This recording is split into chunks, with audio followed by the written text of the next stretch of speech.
yang sama-sama kita hormati guru kita Ustaz Fauzan Sugiono LCM yang alhamdulillah di pagi hari ini sudah berada di tengah-tengah kita. Jamaah sholat subuh, bapak ibu yang senantiasa dimuliakan oleh Allah SWT. Puji syukur alhamdulillah marilah kita panjatkan kepada Allah SWT atas segala nikmat karunia yang diberikan kepada kita semua, baik itu nikmat iman, Islam, kesehatan, kesempatan, dan juga nikmat dibagi hari yang indah ini, yaitu kita sholat subuh secara berjamaah. Semoga sholat subuh kita dan amal kita yang kita lakukan di hari ini diterima oleh Allah SWT. Amin ya rabbal alamin. Salawat dan salam senantiasa tercurahkan kepada Nabi Muhammad SAW, kepada keluarganya, sahabatnya, kepada umatnya, dan semoga kita semua, terutama yang hadir di majelis ilmu yang sangat mulia ini, senantiasa diberikan keistiqomahan untuk menjalankan sunnah-sunnahnya. Amin amin ya rabbal alamin. Jemaah sekalian, pada pagi hari ini seperti biasa kita akan melanjutkan kajian tauhid kita, yaitu kajian mengenai tazkiyatun nafs dari kitab Al-Tazkirah karya Imam Al-Qurtubi, masih melanjutkan tema mengenai deskripsi disiplin surga dan penghuninya, dan dengan narasumber kita yaitu Ustaz Fauzan sebagai SCFA. Nanti setelah kajian dipersilakan barangkali ada jemaah yang ingin menanyakan terkait dengan materi yang beliau sampaikan di pagi hari ini. Baiklah jemaah sekalian, marilah kita buka kajian di pagi hari ini dengan bacaan basmalah. Bismillahirrahmanirrahim. Semoga dengan bacaan basmalah tadi kajian di pagi hari ini semakin mendapat keberkahan dari Allah SWT. Kepada Ustaz Fauzan Sugiono kami persilakan. Terima kasih Pak. A'udzubillahi minasyaitonirrajim. Bismillahirrahmanirrahim. Assalamualaikum warahmatullahi wabarakatuh. Subhanallah walhamdulillah wa la ilaha illallah wallahu akbar. Subhanallah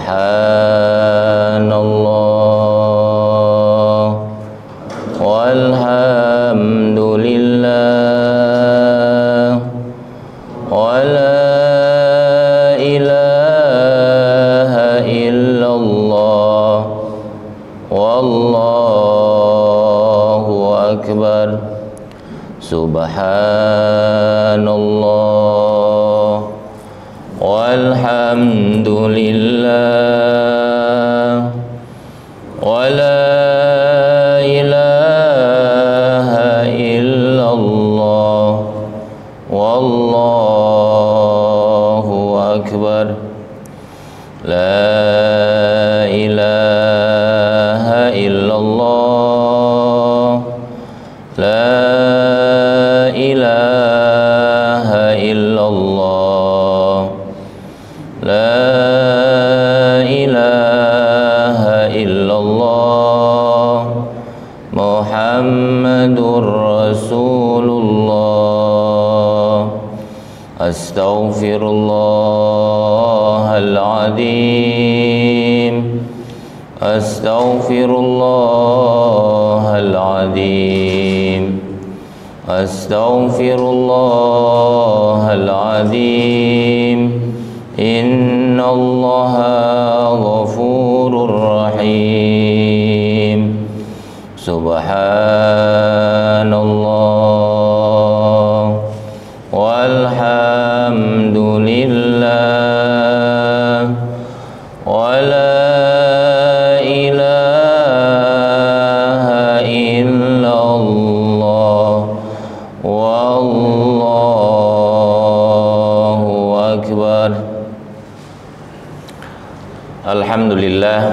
Alhamdulillahirabbil alamin wa bihi nasta'inu ala umuri dunya waddin. Asyhadu an la ilaha illallah wahdahu la syarikalah al-malikul haqqul mubin wa asyhadu anna Muhammadan abduhu wa rasuluhu shadiqul wa'dil amin.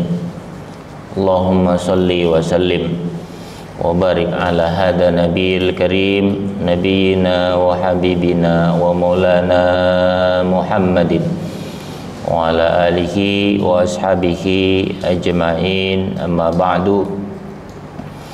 Subhanaka la ilma lana illa ma 'allamtana innaka antal alimul hakim.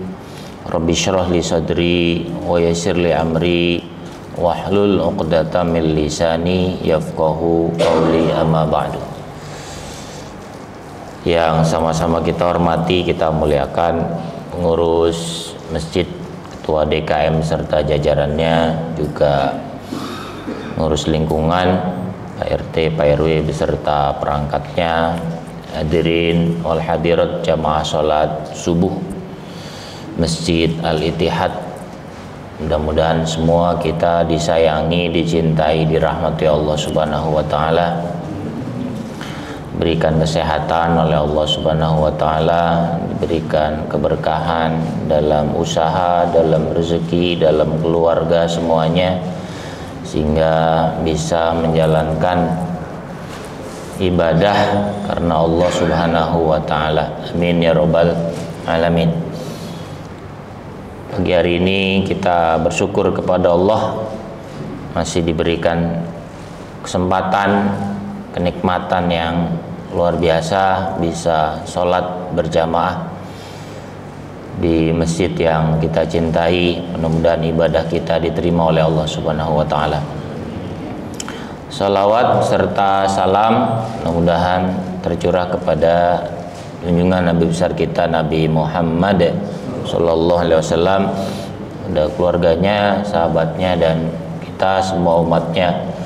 Mudah-mudahan kelak di yaumil akhir mendapat syafaat dari Rasulullah Sallallahu Alaihi Wasallam dan masuk ke dalam surganya Allah Subhanahu Wa Taala. Amin ya rabbal alamin. Gimana kabarnya Bapak sekalian, sehat? Alhamdulillah. Berbicara tentang surga atau berbicara tentang hari akhir itu terkait erat dengan iman, keimanan. Dan iman itu percaya dalam hati, diyakini dalam hati, kemudian keyakinan itu membuahkan ucapan, diucapkan dengan lisan bahwa saya orang beriman, lisannya terjaga, lisannya mengucapkan yang kalimat-kalimat yang diridhoi Allah. Kemudian iman itu juga melaksanakan perintah dengan perbuatan-perbuatan. Jadi 3 komponen iman itu: tasdikun bil qalbi, diyakini dengan hati; wa iqrarun bil lisan, diucapkan dengan lisan; wa amalun bil arkan, dan dilakukan dengan perbuatan. 3 komponen itu tidak boleh hilang, artinya harus ada pada diri seseorang yang menyatakan iman. Oleh karena itu, iman saja tidak cukup. Ketika berbicara tentang iman, Al-Quran itu mendeskripsikan dengan wa'amilus sholihat. Selain beriman, juga dia harus beramal soleh. Betapa banyak ayat-ayat Al-Quran itu, kalau orang beriman pengen dapat kenikmatan akhirat, pengen masuk surga, ya harus bersanding antara iman dan amal soleh. Nah, menariknya ini disampaikan oleh Dr. Abdurrahman Hilali, seorang peneliti di sebuah universitas di Timur Tengah. Beliau sampaikan dalam makalahnya, manusia ketika tidak ada iman dan tidak beramal soleh di dalam Al-Quran, manusia itu konotasi, redaksi, lafaz dalam Al-Quran itu semuanya yang berbicara tentang manusia negatif. Manusia itu kan dalam bahasa Arabnya atau dalam bahasa Al-Qurannya adalah al-insan. Al-insan jamaknya an-nas. Maka ada surat An-Nas, Qul a'udzu birabbin nas, malikin nas, ilahin nas, min syarril waswasil khannas, alladzi yuwaswisu fi sudurin nas minal jinnati wan nas. Nah, manusia itu kalau dia tidak disandingkan dengan iman dan amal soleh, ayat-ayat dalam Al-Quran itu konotasinya negatif. Contoh misalnya, wa khuliqal insanu dha'ifa, insan, dan kami ciptakan manusia itu lemah. Ya lemah. Lemah dalam arti dilahirkan tidak bisa apa-apa, belum punya kemampuan apa-apa. Nanti ketika meninggal dunia juga dia tidak bisa apa-apa, nggak bisa mengurus dirinya sendiri karena ruhnya sudah terpisah dengan jasadnya, lemah. Terus ayat lain menyebutkan wa kanal insanu ajula, sungguhnya manusia itu suka tergesa-gesa, pengen cepat-cepat, pengen buru-buru. Itu insan tuh. Banyak. Ada lagi misalnya, innal insana khuliqa halu'a idza massahu syarru jazu'a wa idza massahul khairu manu'a. Di juz 29, manusia itu diciptakan sifatnya tuh bawaannya keluh kesah. Kalau dapat baik dia merasa kurang, kalau dapat yang kurang baik buat dirinya ngeluh terus. Itu manusia ketika tidak disandarkan dengan iman dan amal soleh. Ada lagi misalnya ayat lain, innal insana ladzalumun kafar, sungguhnya manusia itu zalim dan ingkar. Itu ayat-ayat Al-Quran menarik banget ketika manusia redaksinya itu insan sendiri, itu negatif semua, gak ada yang positif. Nah, kemudian Islam datang memberikan petunjuk bahwa manusia kalau pengen positif, pengen baik, harus punya iman. Karena iman ini yang menyelamatkan dia, iman ini yang mengarahkan dia sebagai guide, petunjuk dalam hidupnya. Selain itu harus dibarengi, disandingkan dengan amal. Jadi manusia ada imannya, ada amalnya, itu baru lengkap. Sehingga ketika di Al-Quran itu disebutkan tentang manusia yang beramal soleh, itu semuanya mayoritas adalah kebaikan-kebaikan. Contoh surat Al-Asr, Bismillahirrahmanirrahim, wal 'asr innal insana lafi khusr illa alladziina amanu, ya, beriman, wa 'amilus sholihat, beramal soleh. Illa alladziina amanu wa 'amilus sholihati wa tawassaw bil haqqi wa tawassaw bis sabr. Manusia itu rugi semua. Demi waktu, demi masa, manusia itu bakal rugi kecuali siapa? Yang beriman. Siapa lagi? Beramal soleh. Itu luar biasa. Nah, sehingga kemudian kesimpulannya, iman itu ya agama. Iman itu adalah agama. Karena agama itu diucapkan, diyakini, dilaksanakan. Nah, yang kedua, ternyata makna dari, ini kaitannya dengan iman masih ya, makna dari iman dan amal soleh itu dalam Al-Quran, bahwa untuk mendapatkan surga, mendapatkan rahmatnya Allah Subhanahu wa Ta'ala, kita nggak bisa sendiri, harus bareng-bareng, harus bersama-sama, harus berjamaah. Itulah kenapa ungkapan redaksi Al-Quran ketika berbicara tentang iman dan amal soleh selalu diikuti dengan redaksi yang jamak. Innalladzina amanu, orang beriman, amanu, nunya itu jamak, bukan alladzina amana, enggak, alladzi amana bukan, tapi alladzina amanu itu jamak kan. Wa amilus solihat, solihat itu jamak, bentuk jamak ya. Sehingga kalau mau masuk surga, kalau mau dapat rahmatnya Allah, nggak bisa sendiri-sendiri, harus bareng-bareng, berbagi peran, berbagi kebaikan ya. Sehingga berbicara tentang surga ya iman,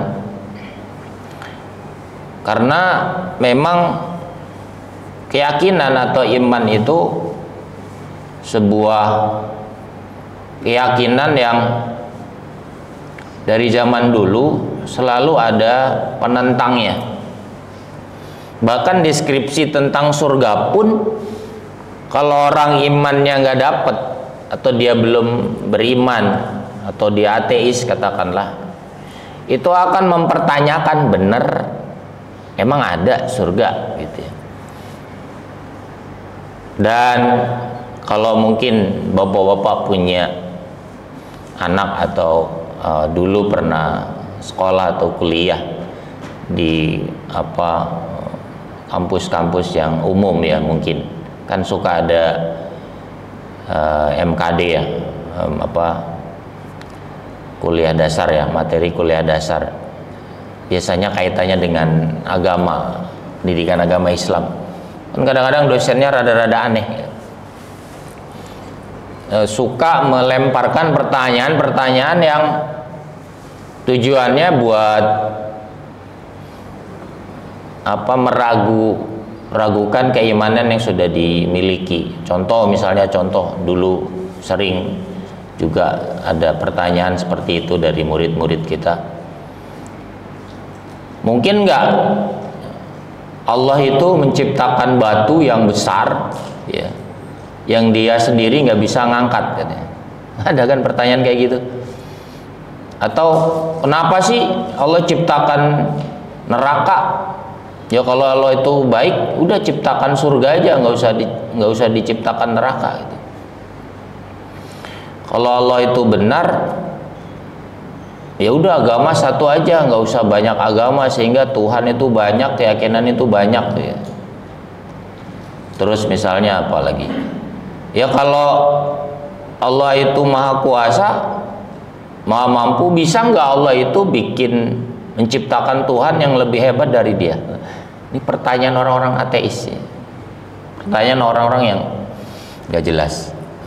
Nah kalau ditanya kayak gitu, Bapak mau jawab gimana? Mampu nggak Tuhan menciptakan Tuhan yang lebih hebat dari dia? Coba jawabannya gimana Pak?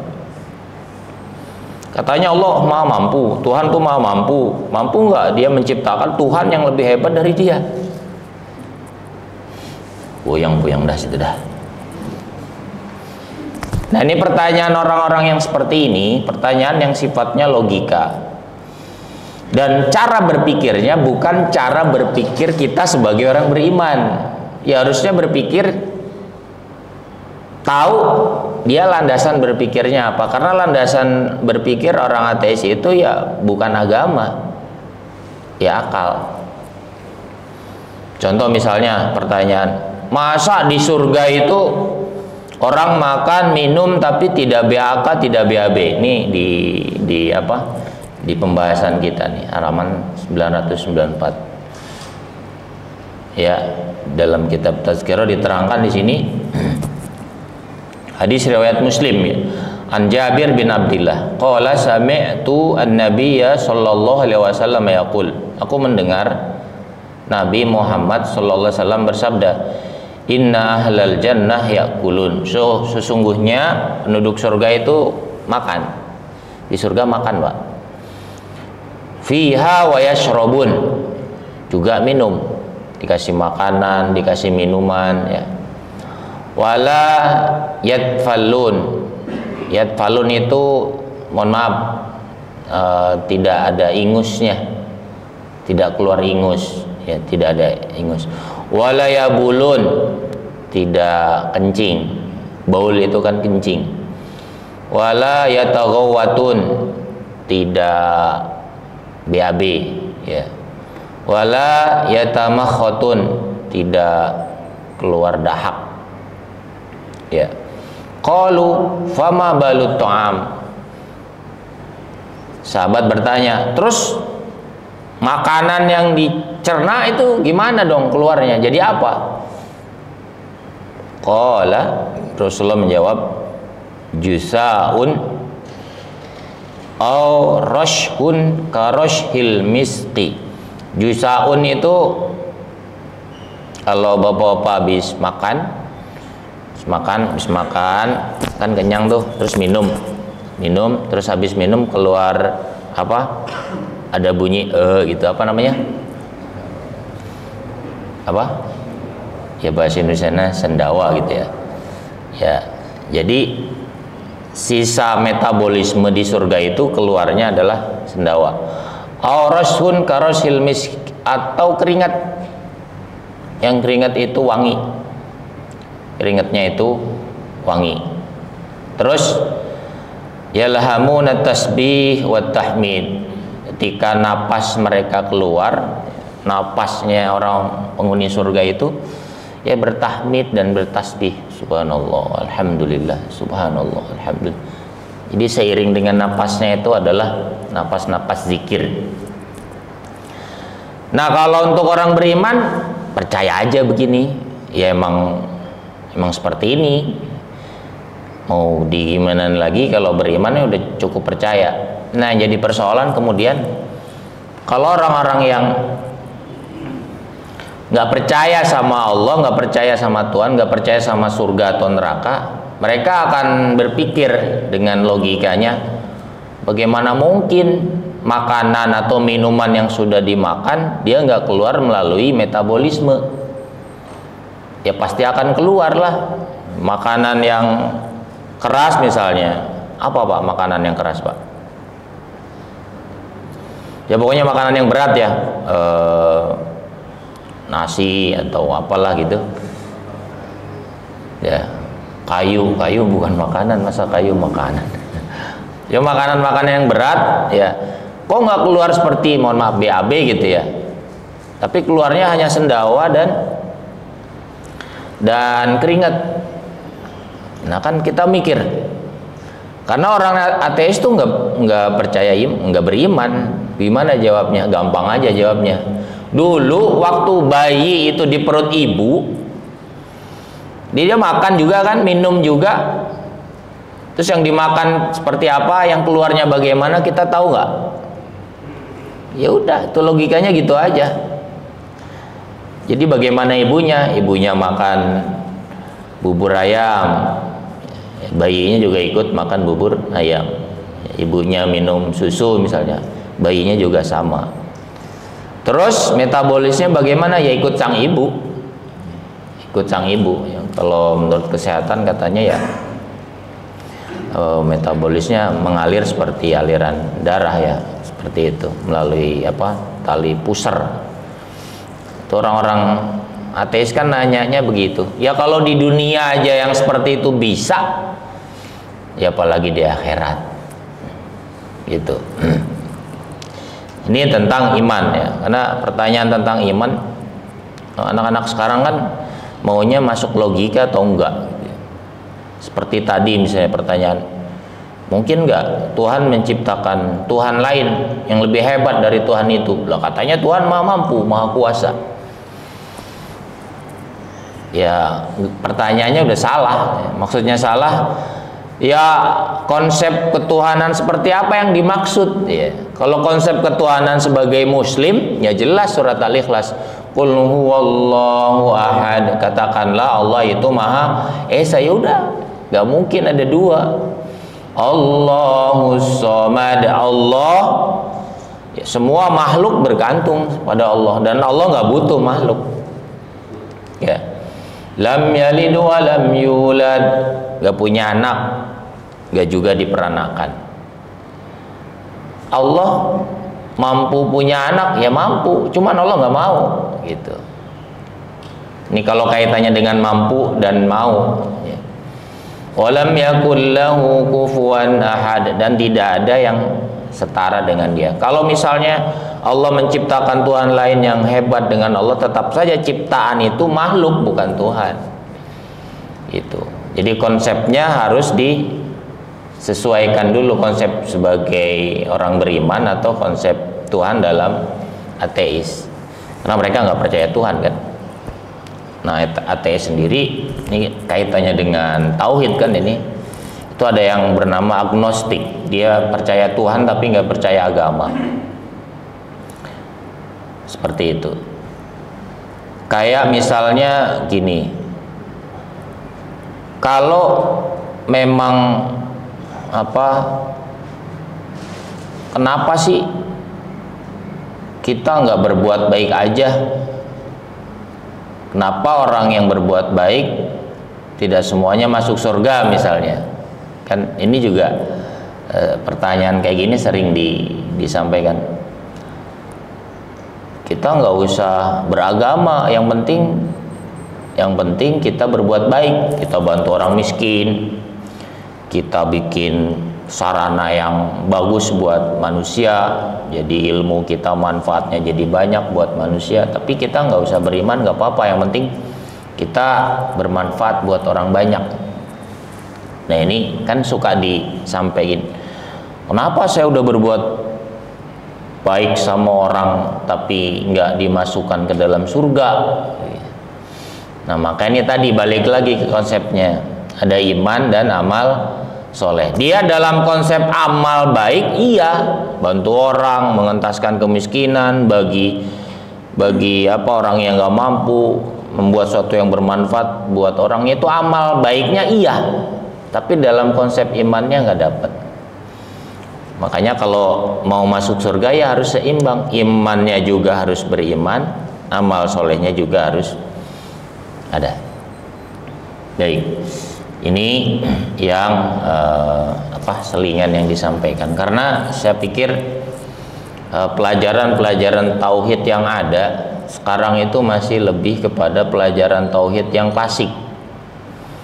Maksudnya klasik lebih kepada hukum boleh tidak boleh, tetapi bagaimana pelajaran tauhid itu bisa memasukkan iman, itu bisa dimengerti oleh orang yang mungkin belum beriman.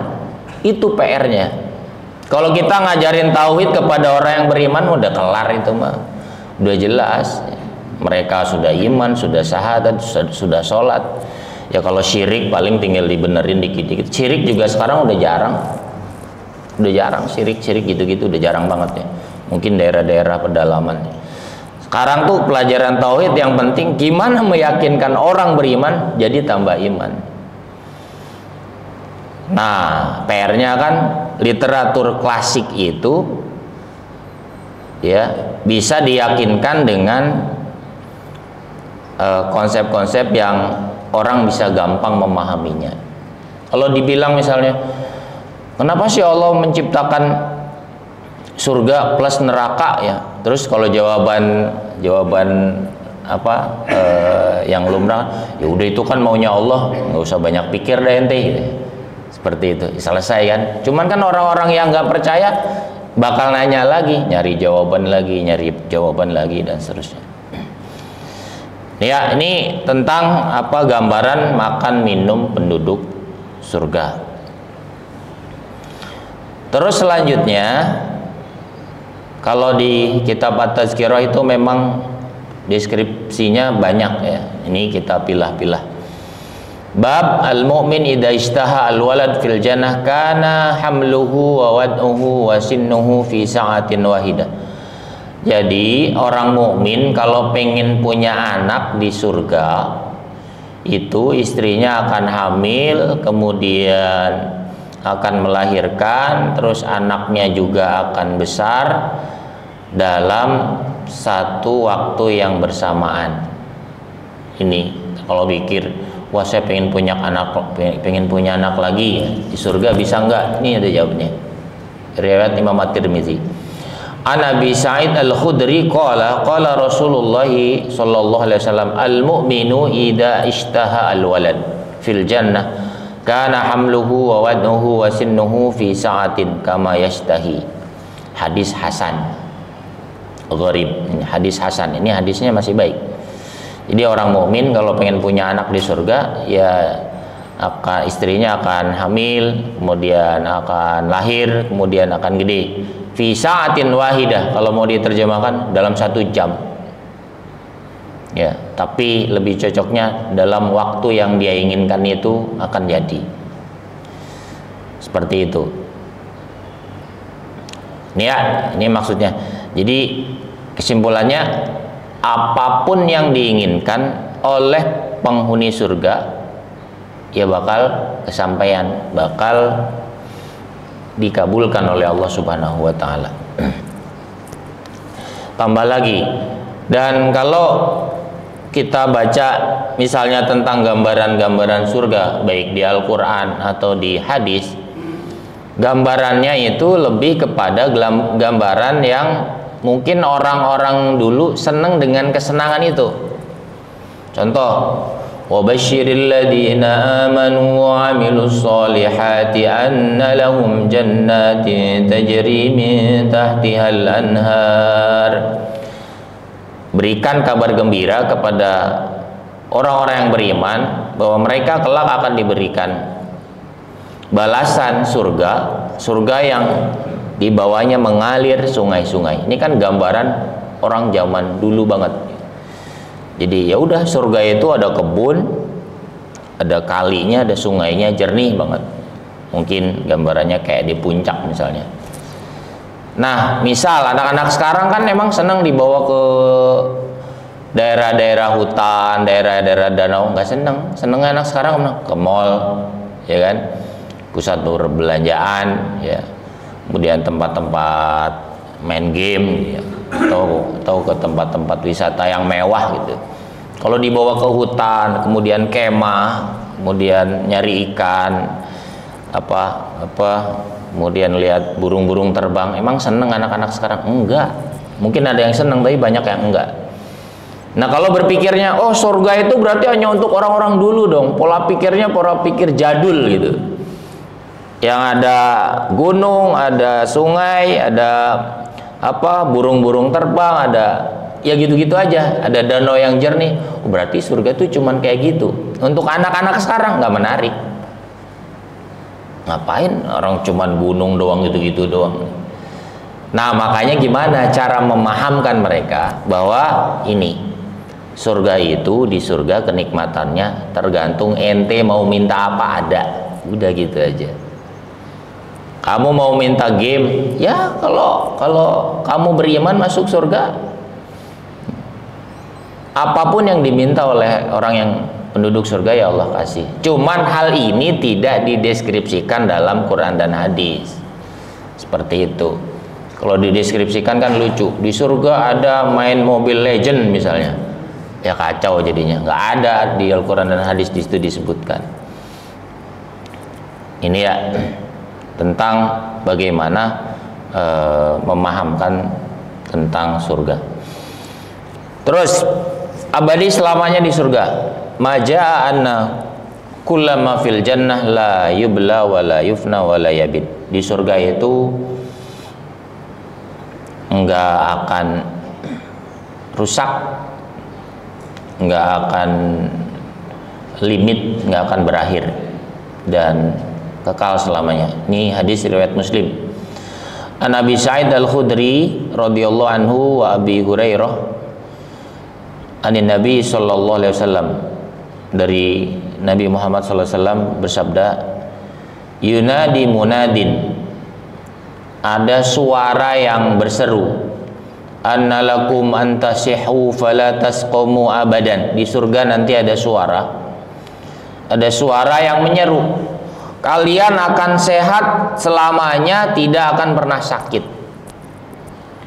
Wa annalakum antahyau fala tamutu abadan, kalian akan hidup selamanya, gak akan mati.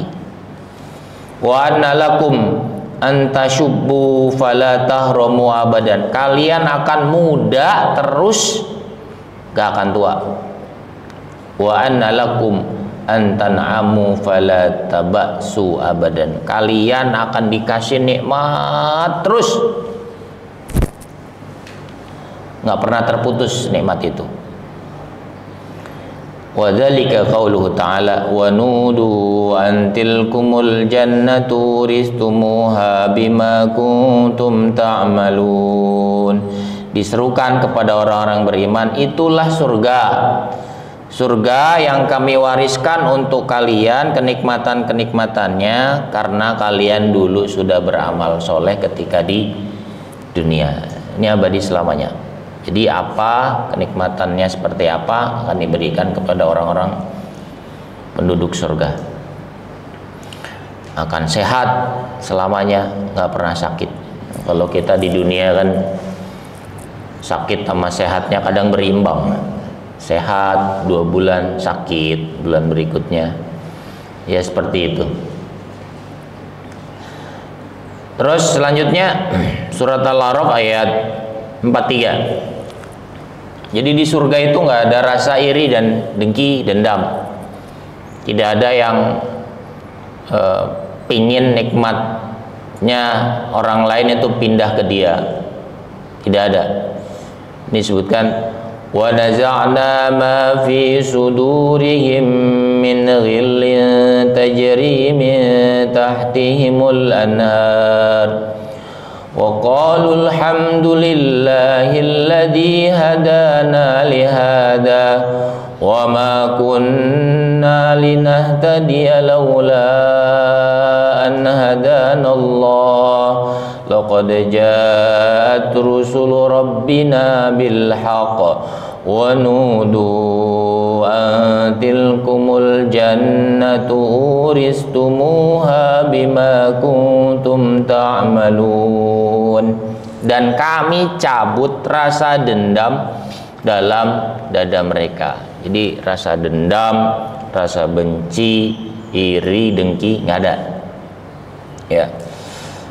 Dikasih surga yang mengalir sungai di bawahnya. Kemudian mereka berkata, segala puji bagi Allah, lillahilladzi hadana lihada, yang telah menunjukkan kami ke surga ini. Wa ma kunna linahtadiya laula an hadanallah, kami tidak akan mendapat petunjuk sekiranya Allah tidak menunjukkan kepada kami. Jadi penduduk surga nggak ada yang iri dengki, Pak. Tidak ada dendam, tidak ada kebencian, damai di surga. Nah, kemudian ini nyambung sama informasi pada bulan lalu ya. Jadi bidadari di surga itu dikasih tahu sama Allah siapa nanti suaminya ketika di surga. Nah, ini singkatnya gini. Yuqalu lil mar'ati min nisa'i ahlil jannah wa hiya fis sama' atuhibbina an nurika zawjaka fi ahli dunya fataqul na'am fayakshifu laha 'anil hijab fayaftahul abwab bainaha wa bainahu hatta tarahu wa ta'rifuhu wa ta'ahaduhu bin nadar. Jadi Allah bukakan singkap kepada bidadari-bidadari surga itu, mau enggak dikasih tahu siapa nanti pasanganmu di surga. Dibukakan singkap itu dan bidadari surga itu ngelihat, oh ini calon pasangan saya di surga. Hatta tastabtiu kudumuhu wa tashtaqu ilaihi kama tashtaqul mar'ah ila zawjiha al-ghaib. Sampai kemudian ketika bidadari itu dikasih tahu calon pasangannya yang masih ada di dunia, bidadari itu sangat-sangat kangen sama pasangan yang masih ada di dunia itu. Wala'allahu yakunu bainahu wa baina zawjati fid dunya ma yakunu bainan nisa wa azwajihinna.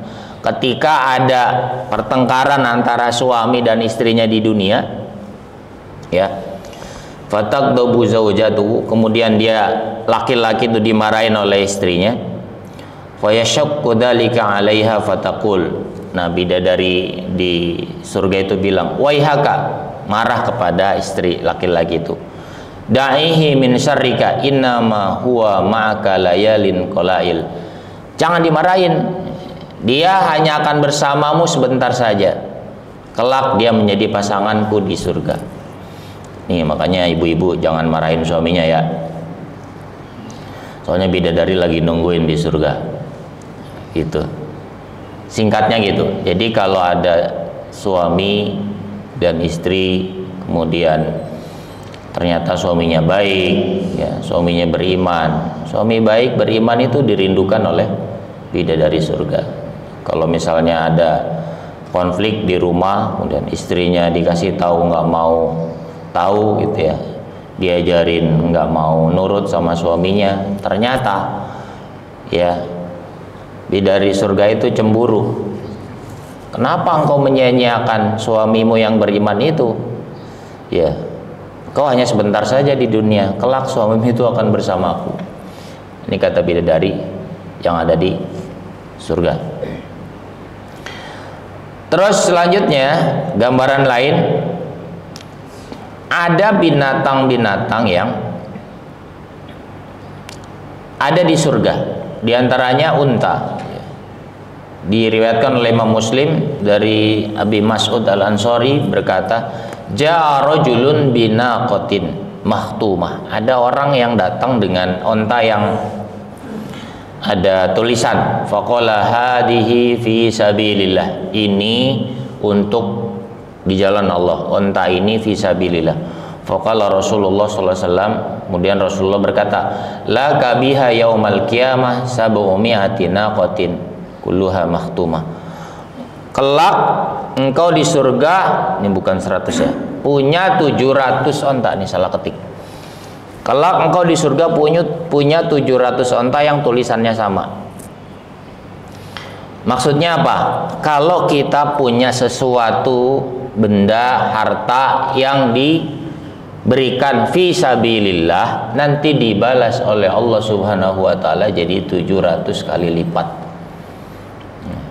Nah, mungkin saja nih orang-orang yang terinspirasi dari hadis ini suka nulisin di mobilnya, hadza min fadli rabbi. Aduh, tulisan la ilaha illallah di belakang kaca mobil ya. Oh, berarti ini orang beriman nih. Tulisannya la ilaha illallah. Terus ada gambar ayah, ibu, anak gitu ya. Mungkin terinspirasi dari hadis ini. Mungkin ya. Karena hadis ini bilang ketika ada sahabat yang bawa ontanya itu ada tulisan hadi fisabilillah. Onta ini diperuntukkan di jalan Allah, maksudnya tidak buat bisnis. Onta ini buat perang, buat ngangkut kebutuhan buat kaum muslimin. Kemudian Nabi bilang, engkau di surga akan punya 700 onta yang kayak gini. Ya, bapak-bapak yang baru punya satu mobil yang tulisannya kayak gitu, ya ntar di surga banyak kali paya. Ada min fadli robbi, ini dari apa karunia Allah Subhanahu wa taala. Cuman di sini ontanya fi sabilillah, untuk jalan Allah Subhanahu wa taala, berarti bukan buat jalan-jalan gitu. Baik, ini selanjutnya. Nah, binatang apa yang menjadi penghuni surga diterangkan dari Ibnu Umar ya, qala Rasulullah sallallahu alaihi wasallam asyatun min dawabil jannah. Asyat itu domba ya.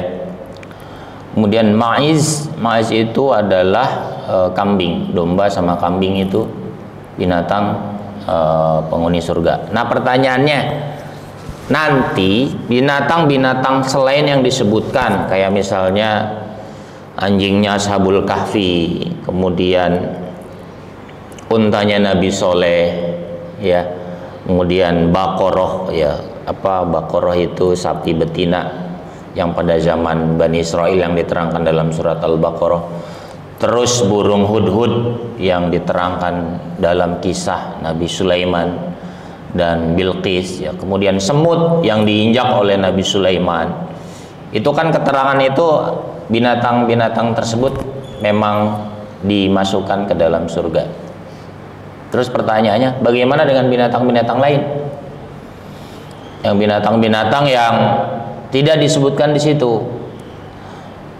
Beberapa ulama sampaikan bahwa yang pertama, penghuni surga itu adalah mereka yang diberikan taklif. Taklif itu kewajiban untuk melaksanakan perintah Allah.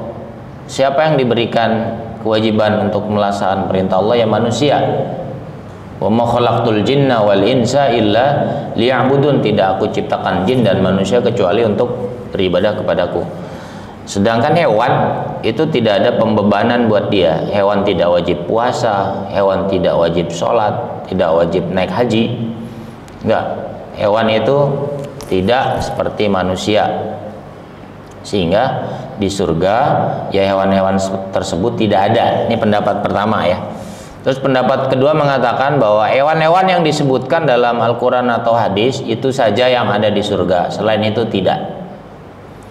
Ya, terus pendapat ketiga mengatakan bahwa hewan-hewan, tumbuhan atau yang lainnya yang tidak punya kewajiban melaksanakan perintah Allah Subhanahu wa taala, kelak akan dirubah wujudnya menjadi turab, menjadi tanah.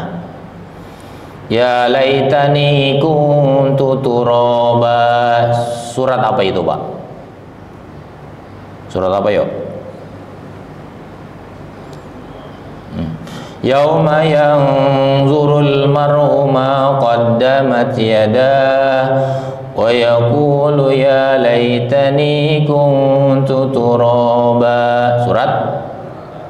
Surat An-Naba, benar. Surat An-Naba.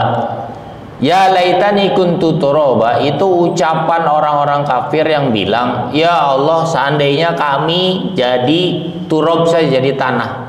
Itu ketika orang-orang kafir melihat hewan-hewan itu dirubah wujudnya menjadi tanah. Karena hewan itu tidak punya kewajiban, tidak punya hisabnya, tidak punya nanti dimasukkan ke surga atau neraka, kecuali yang sudah disebutkan dalam Al-Quran dan hadis. Seperti itu. Kan suka ada pertanyaan, Pak, nanti hewan-hewan tuh masuk mana? Saya punya kucing piaraan nih, sayang banget sama kucing saya, nanti dia di surga ada atau enggak gitu ya. Tinggal minta aja sama Allah, ya Allah saya pengen kucing dulu di dunia, ya dikasih ya. Yang penting masuk surga dulu ya. Cuman hewan-hewan secara umum ya, selain yang disebutkan bakal masuk surga, riwayatnya tadi 3 pendapat tadi. Sampai jam berapa nih, Pak? Cukup? Suruk jam berapa? 6. Dikit lagi ya. Kebun-kebun di surga. Riwayat Imam At-Tirmizi dari Ibnu Mas'ud berkata, diterangkan, laqaitu Ibrahim alaihissalam lailata usriyabi. Rasulullah bertemu dengan Nabi Ibrahim pada malam Isra dan Mi'raj. Faqal, ya Muhammad iqra ummataka minni salam akhbirhum annal jannata tibatan turbah adbatal ma wa annaha qi'an wa anna ghurasaha subhanallah walhamdulillah wa la ilaha illallah wallahu akbar. Ya Muhammad, kasih tahu umatmu, surga itu tanahnya subur, airnya jernih, segar. Di sana banyak kebun-kebun, banyak padang-padang yang kebunnya sangat luas, dan tanaman di kebun itu adalah tanaman subhanallah walhamdulillah wala ilaha illallah wallahu akbar. Ucapan-ucapan zikir itu menjadi tanaman-tanaman di surga. Itu kebun-kebun di surga. Kalau kita mau punya banyak kebun di surga, banyakin zikir subhanallah walhamdulillah wala ilaha illallah wallahu akbar. Makanya saya kalau mau pengajian biasakan seperti itu. Apa dalilnya? Nah, ini dalilnya jelas. Itu dalilnya udah ada. Hadisnya hasan. Itu ya, jadi perbanyak zikir, perbanyak baca subhanallah walhamdulillah wala ilaha illallah wallahu akbar, karena itu adalah tanaman-tanaman surga. Nah, ini yang penting. Di surga itu akan masuk surga kalau kita yakin dengan la ilaha illallah. Disebutkan dalam hadis dari Abu Dzar, Nabi Muhammad sallallahu alaihi wasallam bersabda, "Man mata la yusyriku billahi syai'an dakhalal jannah." Siapa orang yang meninggal dunia dia tidak mensekutukan Allah Subhanahu wa taala, dia berhak masuk surga. Qultu wa in zana wa in saraq. Qala wa in zana wa in saraq. Meskipun orang tersebut berzina, meskipun orang tersebut mencuri. Nah, ini. Maka orang-orang yang beriman haknya untuk mendapat surga itu terbuka luas meskipun dia punya dosa. Karena la ilaha illallah itu intinya imannya dia udah punya. Asyhadu an la ilaha illallah wa asyhadu anna Muhammadar Rasulullah. Adapun amalnya, ya, imannya sudah punya, amalnya ini masih campur-campur, kadang baik kadang buruk, ya. Kadang beramal kadang bermaksiat, nanti dia yang akan mempertanggungjawabkannya. Bisa jadi diampuni Allah, bisa jadi mendapat keringanan karena syafaat dari Rasulullah Sallallahu Alaihi Wasallam. Bisa jadi dia pertanggungjawabkan dulu, dibakar dulu di neraka. Selesai dia mempertanggungjawabkan itu, dia masuk surga. Yang penting imannya nih la ilaha illallah. Itu yang utama dulu. Ya. Kalau dia sudah beriman, kemudian amal-amalnya masih belum sempurna, ya tadi kemungkinannya kalau dia tobat Allah ampuni, kemudian di akhirat nanti Rasulullah SAW bisa mintakan syafaat ampunan buat dia.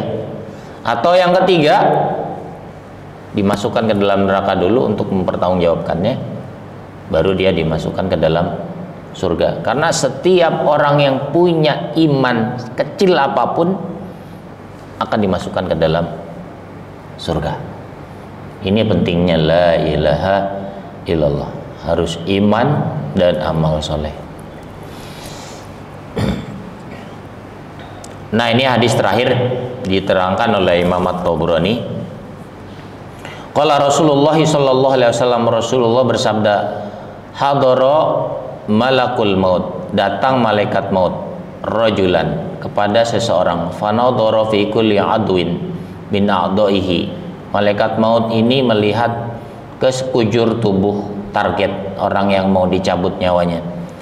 Falam yajid fihi hasanatun. Orang yang mau dicabut nyawanya ini enggak punya kebaikan sedikit pun. Summa syaqqa an qalbihi falam yajid fihi syai'an. Malaikat maut melihat ke hati orang yang mau dicabut nyawanya itu, enggak lihat kebaikan apapun. Imannya juga enggak ada. Ya, enggak ada apa-apanya hatinya. Summa fakka an lihyaihi. Lalu malaikat maut membuka bibir orang yang mau dicabut nyawanya itu, fawajada torfa lisanihi lasikon bihankihi yaqul, dia melihat ujung bibir target yang mau dicabut nyawanya ini sedang berzikir la ilaha illallah, sedang mengucapkan itu. Faqala wajabat lakal jannah biqaulika kalimatil ikhlas, engkau berhak masuk surga karena ngucapin la ilaha illallah. Maka penting buat kita berzikir kapan saja ya, daripada bengong misalnya, zikir aja dalam hati la ilaha illallah, astagfirullah, la ilaha illallah gitu, sehingga kapan saja kita dipanggil oleh Allah Subhanahu wa taala dalam kondisi berzikir. Baik jamaah sekalian, itu yang bisa disampaikan terkait dengan kitab At-Tazkirah. Dan memang seperti disampaikan di awal, pembahasannya masih seputar itu. Nanti dilanjut pada pembahasan yang berikutnya. Kurang lebihnya mohon maaf. Ada yang mau didiskusikan? Silakan. Demikian pemaparan dari Ustaz mengenai diskusi di surga dan penghuninya. Barangkali dari jamaah Bapak Ibu ada yang disampaikan, ditanyakan, masih ada kesempatan mungkin 2 sampai 3 pertanyaan. Silakan. Mungkin sambil menunggu pertanyaan dari jamaah, itu terkait dengan amal soleh tadi Ustaz ya. Itu ketika manusia sudah meninggal, itu kan amalnya terputus ya. Itu kecuali dari amal soleh dan sebagainya, itu apakah ya apa yang seharusnya dilakukan ya dari anaknya atau siapa yang insya Allah bisa menyelamatkan dari meninggal dari sisa anak Ustaz? Karena kalau suruh budaya itu kan kita mau ya, kita kan nggak tahu ya apakah sampai hari kiamat itu yang sudah meninggal itu apakah di sana sudah disiksa belum dan sebagainya. Baik. Ya, baik, terima kasih. Terkait dengan amal-amal manusia, hadis yang sering kita dengarkan, idza mata ibni adam in qata'a amaluhu illa min salas.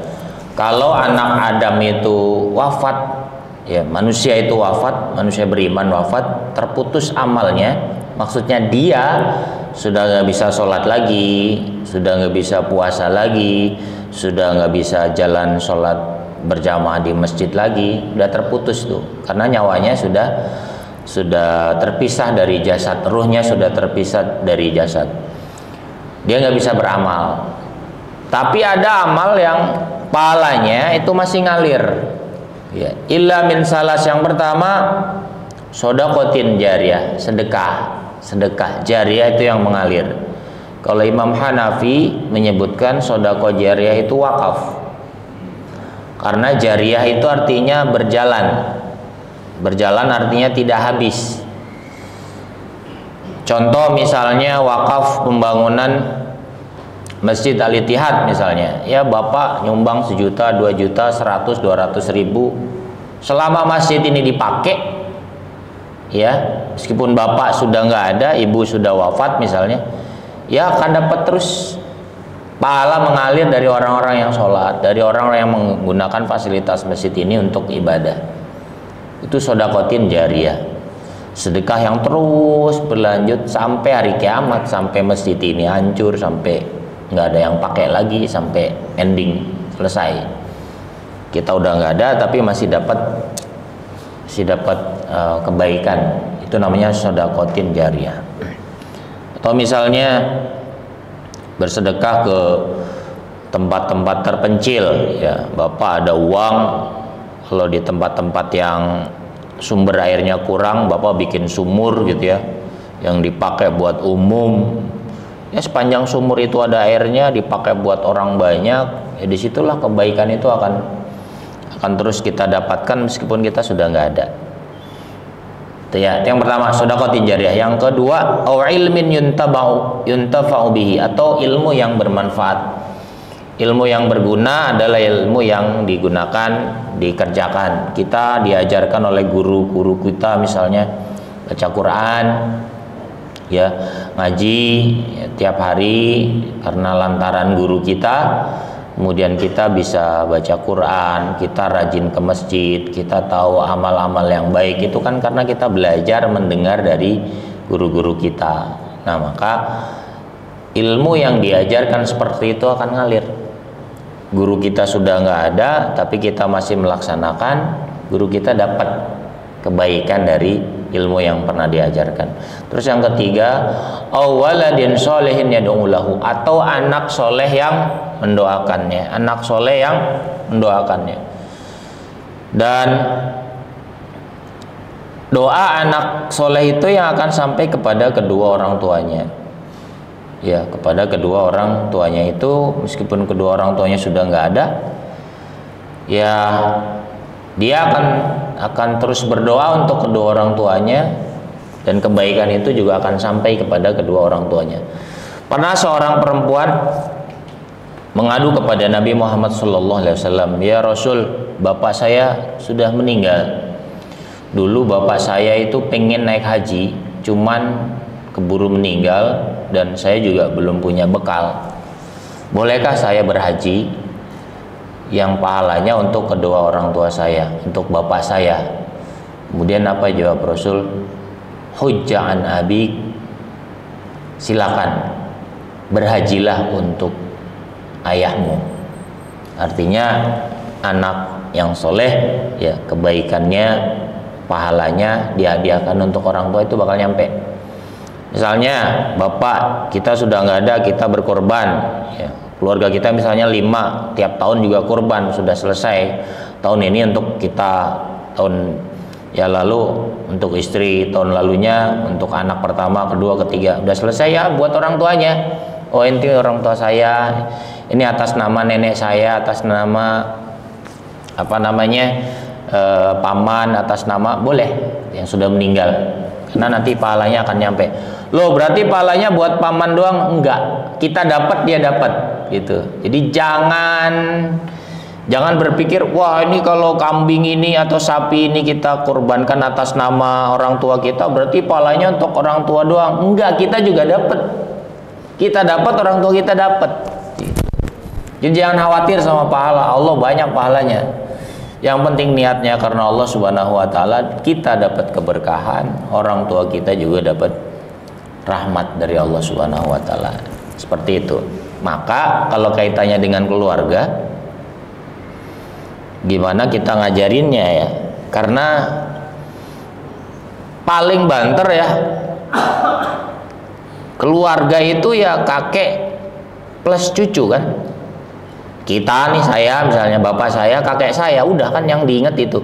Atau paling banter buyut, 4 ya, kita, bapak, kakek, buyut, paling itu kan yang kita ingat tuh.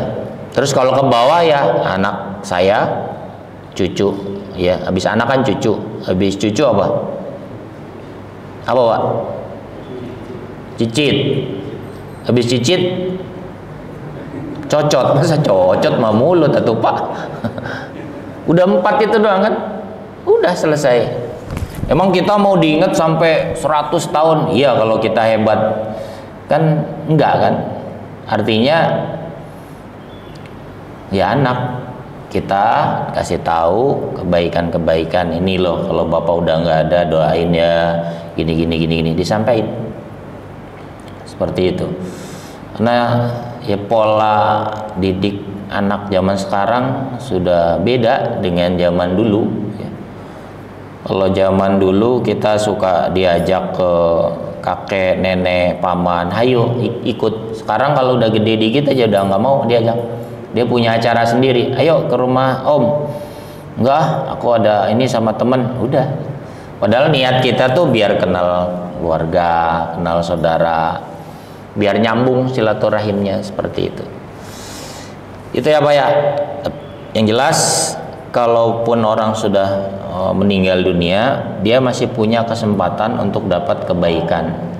Yang pertama, sedekah jariyah, sedekah yang terus mengalir. Bagusnya berarti wakaf.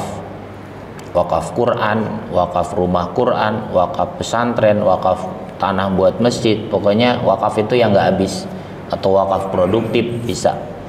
Terus yang kedua, ilmu yang berguna. Bapak ngajarin anak, ya, bapak ngajarin cucu, ngajarin sholatnya dan sebagainya. Selama anak kita, cucu kita sholat, kita dapat kebaikan.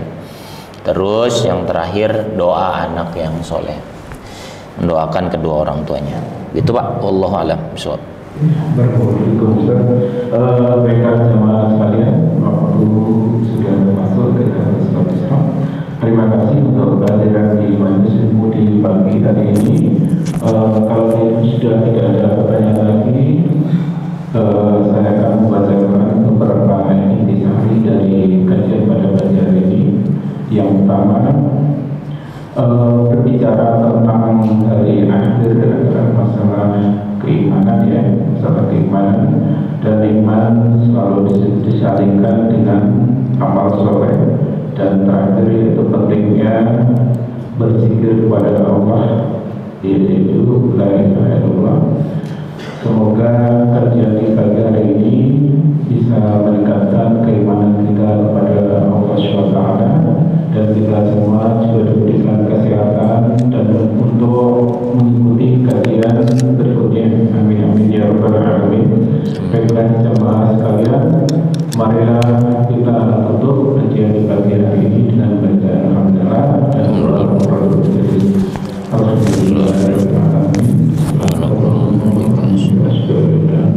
Astagfirullah wa atubu ilaih. Bila kita berdoa